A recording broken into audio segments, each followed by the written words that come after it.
into chapter 2. And again, if you have the older book, it is going to be this one. And then there is a newer revised book, which is a paperback, and it's going to be this one. And they're pretty much the same. And I will mention pages, and so far for this evening, I believe they're the same. So we last week worked with chapter 1. And this week, finishing up chapter 1, looking at page 28, and also remembering that the way that we're working with Words of My Perfect Teacher is as a review. Some people have already read the book, maybe even a few times, and other people have not read the book. And so somewhere in between, it's a review, an introduction for people who have not read the book, and then more of a refresher for people who have. I know in preparing for this evening, I always learn something new, even though I have also read the book. So on page 28, finishing up chapter 1, it talks about that the teachings of Buddhism depends on having a spiritual friend who embodies good qualities. And there's one sentence I find really quite interesting because it talks about the vastness of Buddhism and the vastness of Buddhist teachings. But here it clarifies that the teacher, with all of those vast teachings, gives pith instructions and condenses the essential points of Buddhist teachings and advises us to put those into practice, and gives oral instructions on the teaching along with practical guidance. So I thought that was actually a really nice talk about practical way of talking about what a teacher does. And along with receiving teachings, we also need to cultivate the desire to free ourselves from samsara, from the suffering of cyclic existence. On page 30, 31, and 32, there's a couple of segments. One is 2.3, and the other one is 2.4. And they are actually very interesting. And I think it's just worth reading on one's own and contemplating. It's about what pulls us from practice, not necessarily what brings us to practice, but what pulls us from practice. And I think a very nice time to read these two pieces is whenever there's some dullness. And sometimes dullness needs to be addressed. And so 2.3 and 2.4 would be a really good way to do that. And 3.3 points to 3.3 points to how difficult it is to find freedoms and advantages. And I think at this point in all of our lives, we can reflect on, well, the fact that we're here, the fact that we're listening to Dharma, the fact that we have the freedom in our lives and our homes, in our surroundings where we live, that we can actually sit down and contemplate the Dharma. So the freedoms and advantages are very great, and they're super important to remember. On the top of page 34, there is a very classic description. And I think anyone who's practiced in Tibetan or practiced in Theravada has heard about the turtle. So let's take a look at that on page 34.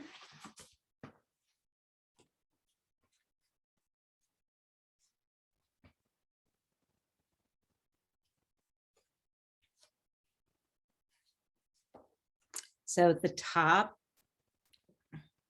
it talks about for a turtle to put its head through the opening of a yoke floating on the surface of a vast ocean is far less difficult than for an animal to become a human, and therefore, Lord of men and women, reap the fruit of your fortune by practicing the Dharma. So here we have that turtle who is swimming in the ocean, and then in another version of it, it's once every 100 years rises and then puts the little nose in the yoke. And then Shantideva says after that, for the Buddha has said, it is hard to become a human, as for a turtle to put its head through the hole of a yoke, tossed about on the waters of a great ocean.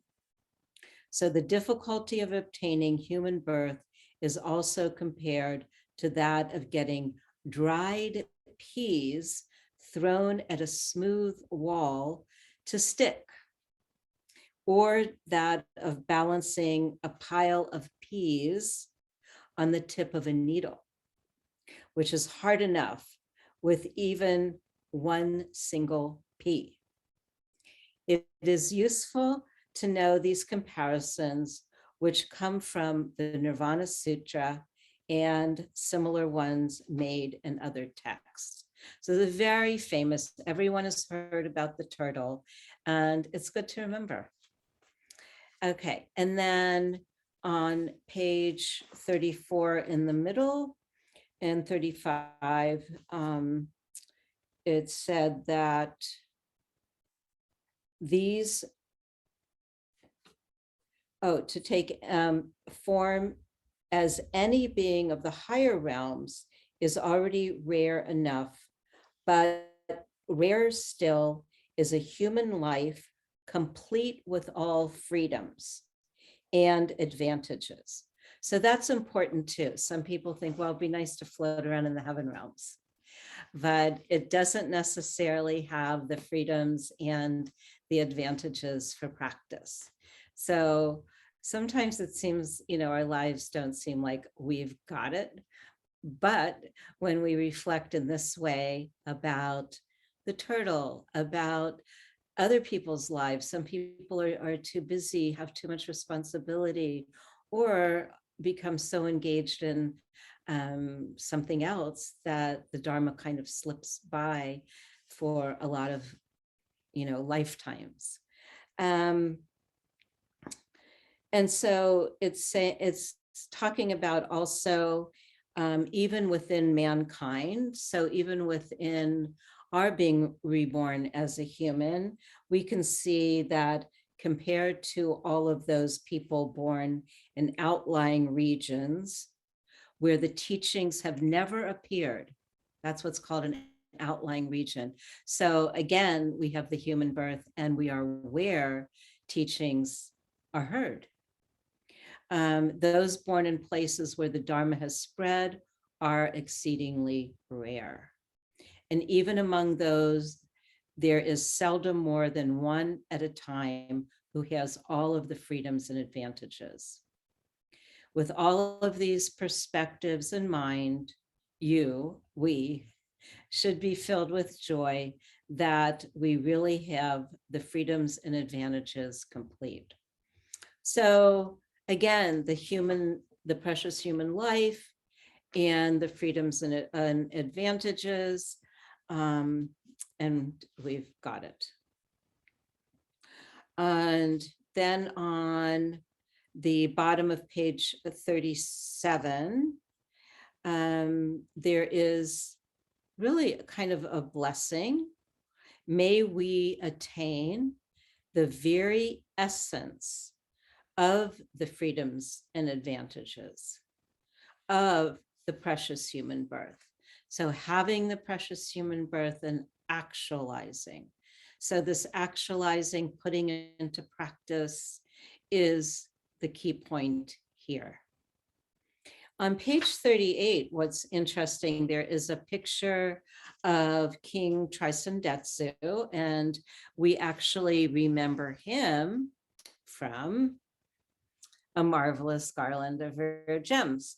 So here is King Traisan, and there's a nice paragraph about him, again on page 57. I'm sorry, on page 38. The Marvelous Garland of Rare Gems is 57. And the last line of the photo I want to take a look at. So that's on page 38. And again, remembering that King Traisan was the one who brought Padmasambhava, and also as the establishment, really the stability, and I really like that word, the stability of the Dharma in Tibet, and built Samye, Tibet's first monastery, and again, responsible for establishing the Buddhist teachings on a firm basis. So again, that emphasis that there is the precious human birth, there is the freedoms and advantages, and here an extra addition of Buddhist teachings on a firm basis. So a lot of times, of course, it's like a choppy sea, you know, some people go up and down, and, you know, one moment we're practicing, one moment we're not practicing. But for King Traisan, this was the creation of a firm basis. Okay, so that is the picture of King Traisan, and on page 38 opens up chapter 2, and we're going to cover all of chapter 2, the impermanence of life. And the second paragraph is quite nice. After the quote, it says, the actual subject matter consists of 7 meditations. And I think for those people who are doing the Longchen Nyingtig Nundro Waves of Splendor, Adzam Patrul Rinpoche, sometimes it's not known or is clear that the 4 thoughts that turn from samsara, which is on page 11 of the Nundro, the freedoms, rare life, which we've just talked about, loss to distraction, we've mentioned, despite change, death, mind grasp permanence, affliction sway, their effects sure too, ensnare me in this suffering swirl. So that is a condensed, very condensed of the impermanence, which is actually 7 meditations. So each piece is a meditation.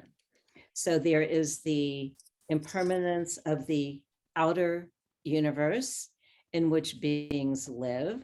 There are the impermanence of the beings living in the universe, the impermanence of holy beings, the impermanence of those in position of power, and other examples of impermanence, and the uncertainty of the circumstances of death, and intense awareness of impermanence.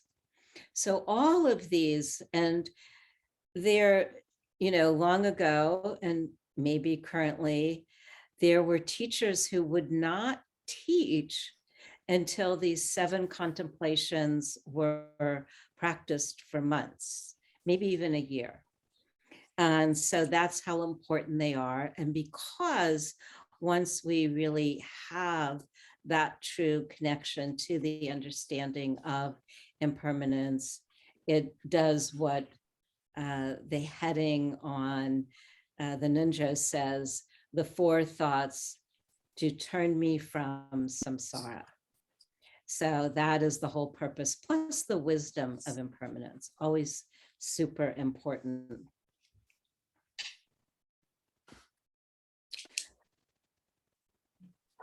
So the impermanence of the outer universe is where beings live, where we live. And it's also refers to what's called the present kalpa. And many of you know this term kalpa, but when we look in the glossary of Words of My Perfect Teacher on page 418, it actually gives a definition of kalpa as a cycle of a creation and destruction of a universe. And it describes how this happens realm by realm. So sometimes we think, oh, we're just here, but actually we're living in this kalpa. So we're living in this time of creation and then eventual destruction. And it's interesting on page 40, I think it's good to reflect on our own about impermanence. And there is also the impermanence of beings living in the universe, which we mentioned. And at the top of page 42, the first paragraph is a reflection. Let me turn to that. It says, this is about us. So it's, although we know that we are going to die one day, we do not really let our attitudes to life be affected by the ever-present possibility of dying. So here there is the bringing closer. I think that would be a better way to look at it. Either we forget, we don't resonate, or we think it might not happen to us, die. And so it's important to keep it close in a way that the same way that we keep close that this kalpa we're living in is impermanent, that the beings living in the universe are impermanent, in that way. And again, the very nice part about chapter 2 is at the end, it says that the reason we want to focus on impermanence is really for our firm base in Dharma, so that we really get it. We don't wander around thinking, well, this might last, or that one will last, or I will last. So super important for keeping that close. And it's so interesting here. They have the impermanence of holy beings. So holy beings is page 42 and 43.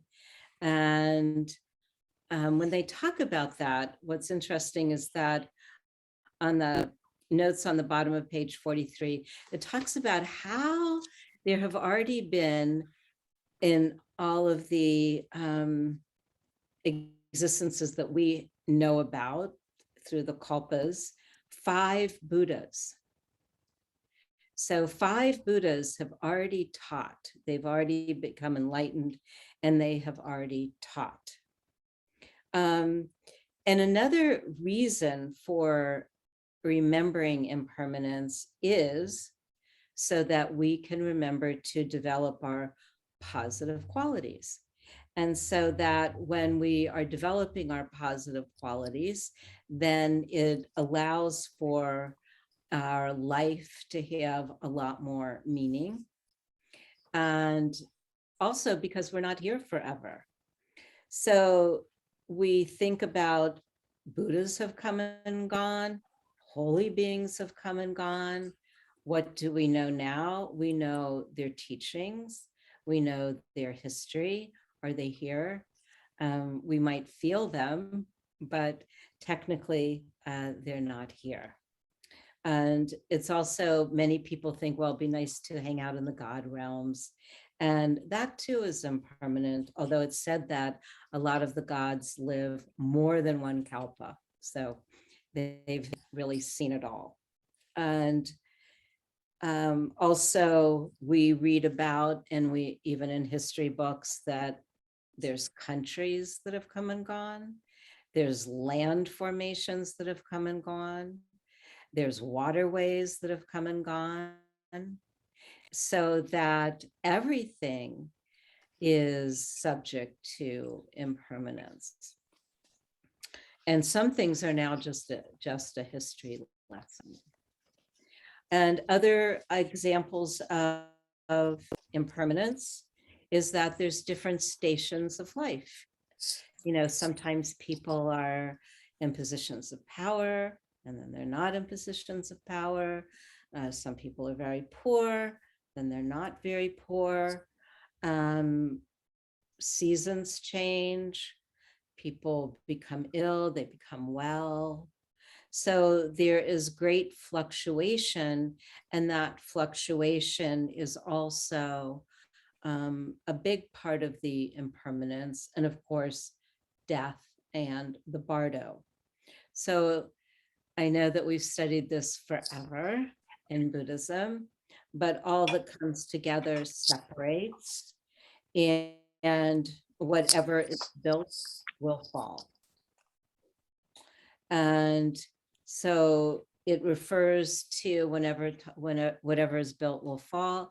And something that I didn't know until I was reading this Words of My Perfect Teacher is that Samye in the early days had a fire. So Samye that was built by King Traisan Detsu actually burned down and then was rebuilt. And then on page 49, there is a picture of a teacher who is an Indian master, and his name is Padampa Sangye. And Padampa Sangye, in this book, it says that he was the teacher of Majik Labdram. There is definitely a connection. However, she, in and of herself, pulling together different pieces of Dharma, developed the Chud practice. But Padampa Sangye did come from India into Tibet, and he also taught some of the practices taught in the severance practice. And again, severance is part of our Waves of Splendor Nundra practice by Adzam Patrul Rinpoche. In the book, not the book, on the online, treasuryoflives.org is his biography. So Padma Sangye has his own biography. It is not in the Precious Garland, but it is on a website called Treasury of Lives. And also in Treasury of Lives, it says that indeed Majik Labdram was the one that developed Chud. So there could be a little misunderstanding from the bio here in Words of My Perfect Teacher. On page 50 and 51, it talks about how situations change. So there's good fortune, and there's also deprivations, and none of them last. A lot of times when we have any of those, we think, oh my goodness, it's going to go on and on. But actually nothing lasts. As we've seen, relationships come and go, fortune and sorrow change, and there's the unpredictability. And I'm going to add another word, which is fractured. You know, some things come together and they just fracture. And then some things are just unpredictable. A lot of times that is like a snowstorm, or it could be an avalanche, or it could be a flash flood. I don't know if anybody's ever been in a flash flood, but I found myself in one. And it just comes about very, very suddenly, and from where, don't know. And so this is where it's important to reflect on, and again, between page 50 and 51, is the state of Buddhahood. Why? Because Buddhahood can never be diminished. And so the Buddha and the Buddha's teachings and the Dharma, it says, is worthy of offerings of God and men, and I'll say women. And that is what we should be determined to do. So when we reflect on impermanence, it's really so that we can make a determination of not to be subject to that which is not lasting. So this, of course, is samsara. And so we want to create, again, that firm base, that stable base, and that we want to do that by meritorious action. And that's what's so interesting. What brings the precious human birth, the qualities, and what brings us to Dharma, what brings us to the teachings is actually our own merit. And so where we want to be focusing is on our Dharma practice, making offerings, doing good deeds, right speech, right action, and so forth. And it says until one attains the bodhisattva level, we just want to keep meditating on death and impermanence and desire liberation. Everything is subject to change. It waxes and wanes. There's the uncertainty of circumstances, of death. And the death has many causes, many causes.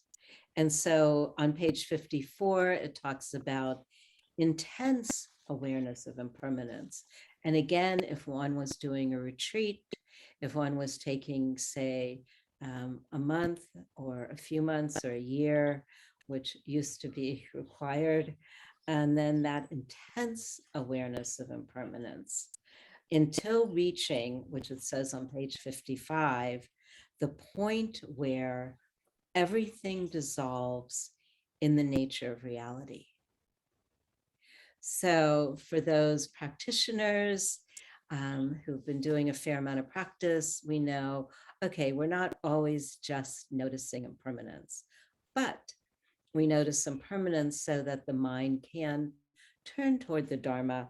And then this sentence, which I really adore, until reaching the point where everything dissolves in the nature of reality. And so that kind of dissolution, then the mind is turned to Dharma, and we do not need to contemplate in the same way. And that's super important, because when our practice changes, it's important to know that. Sometimes people go on and on and on about impermanence when really letting go into the nature of reality. So at that point, when that happens, it says again on page 54, the link between death and rebirth falls away. And you reach such confidence that you are completely ready for death.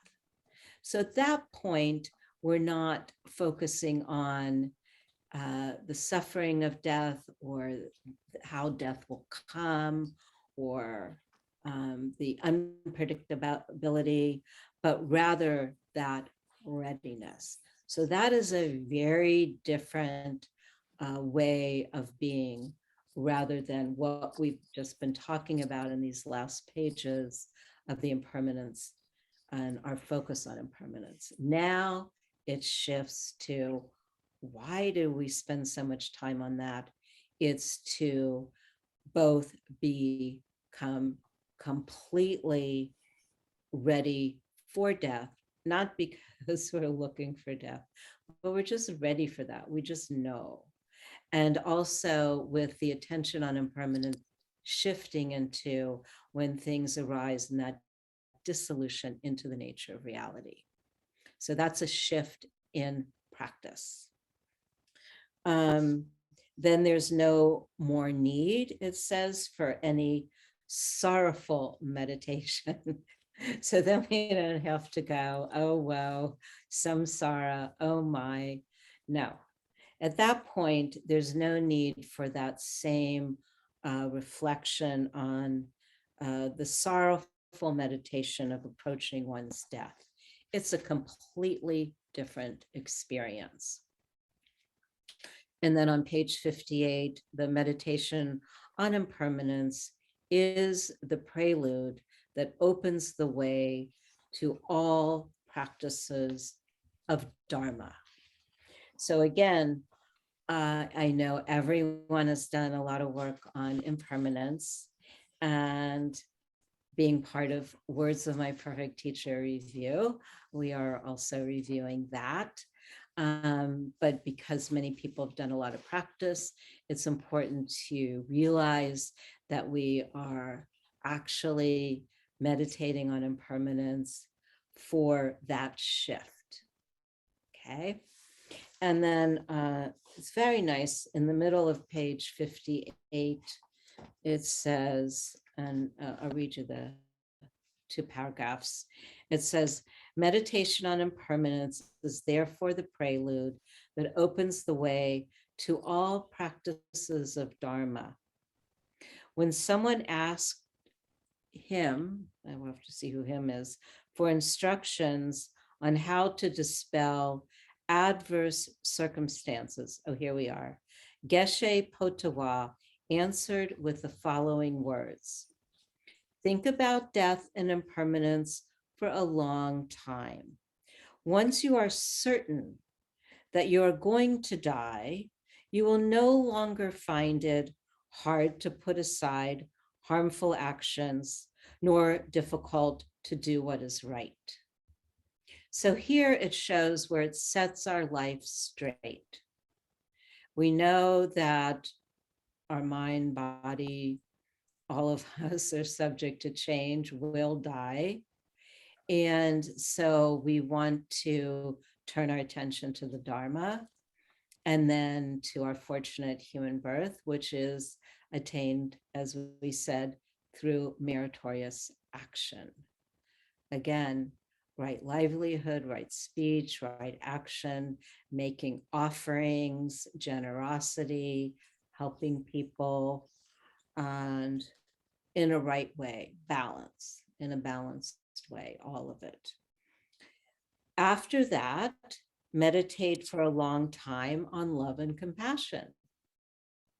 Once love fills your heart, you will no longer find it hard to act for the benefit of others. And again, we've talked about the bodhicitta, which is both the enlightened mind and also the intention to benefit all sentient beings. Then meditate for a long time on emptiness, the natural state. So here again, we have that shift. We've shifted from the meditation on impermanence, and now we are talking about then meditate for a long time on emptiness, the natural state. So again, it's pointing us into that direction. Once you fully understand emptiness, you will no longer find it hard to dispel all your delusions. So that's a nice method, right? To dispel illusions is the meditation on emptiness. So here we are on a chapter on impermanence, and we're receiving a very vast Dharmic overview. And it says, once we have such conviction about impermanence, all of the ordinary activities of this life come to seem as profoundly abhorrent as a greasy meal does to someone suffering from nausea. Now, what does that mean? That's kind of gross. There are a lot of illustrations that are intense. And again, when they talk about profoundly abhorrent, what is really being stressed is that the attention is to the Dharma and not as overly involved, or shall we say, not involved, indulgent in other activities. I had an interesting experience which could kind of explain this. I was talking to somebody who doesn't practice Buddhist meditation, but they were curious and they wanted to know a few benefits. And then they started telling me about their life, and it was very full. And they said, well, they worked 12-hour days because there was something, they didn't have to, but they wanted to work 12-hour days. So there was no room in their mind to practice Dharma. So when they talk about something abhorrent, which is a very intense word, it's really that we have to recognize, again, it goes back to the freedoms that we have. So although this person has a fortunate human birth, they did not choose to make the time for practicing Dharma. And so that's where we, or one, can become overly indulgent in one's activities rather than the Dharma. And as we all know, there is a point where everything integrates, but that's not what's being mentioned here. And again, it says, whatever we see of high rank, power, wealth, or beauty in the world, that will arouse no desire. And because reading the lives of noble beings of old, we have a little understanding of impermanence, and we have no deeper instruction to offer than this. So again, it's talking about how impermanence leads again to contentment. So we become satisfied with what we have. We become satisfied with where we are. We become satisfied with being who we are. And again, this is all taking place due to the reflections on the various ways outlined in this chapter for impermanence. And at the bottom of page 59, it says, impermanence is everywhere, yet I still think things will last. I've reached the gates of old age, yet I still pretend I'm young. Bless me and misguided beings like me, that we may truly understand impermanence. So again, this chapter, which, as I said, is in the old days was something that was done for long periods of time. And I know people who've done maybe months, although we hear about people in older times that have maybe done a year, and the fourth, called the four thoughts that turn the mind from samsara. And here it's impermanence, and it gives you a very loose outline at the end of the kind of natural mind that can arise, the kind of steadfastness, and also the kind of ease with death and dying. Okay, so this does conclude chapter 2. And again, there is a portion in there that I would love for people to have a look at, that I mentioned in the beginning, to read on one's own. And that was on, let's see, where were we? Oh, yeah. And after page, it's about page 30, 2.3 and 2.4. It's actually quite nice to read all of the ways we can be pulled from our practice or from turning the attention to the Dharma.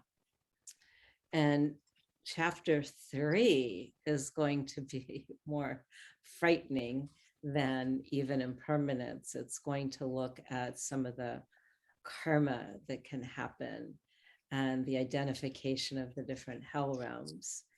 And when I first began practice, Adzam Rinpoche gave a very long retreat looking at the hell realms. So all of these beginning teachings that we read in Words of My Perfect Teacher are very classic.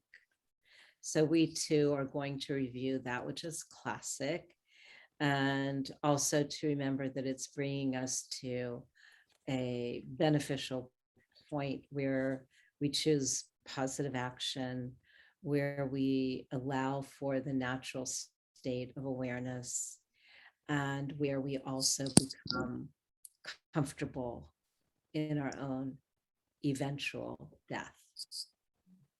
So thank you for this. And this is where we turn off the tape recorder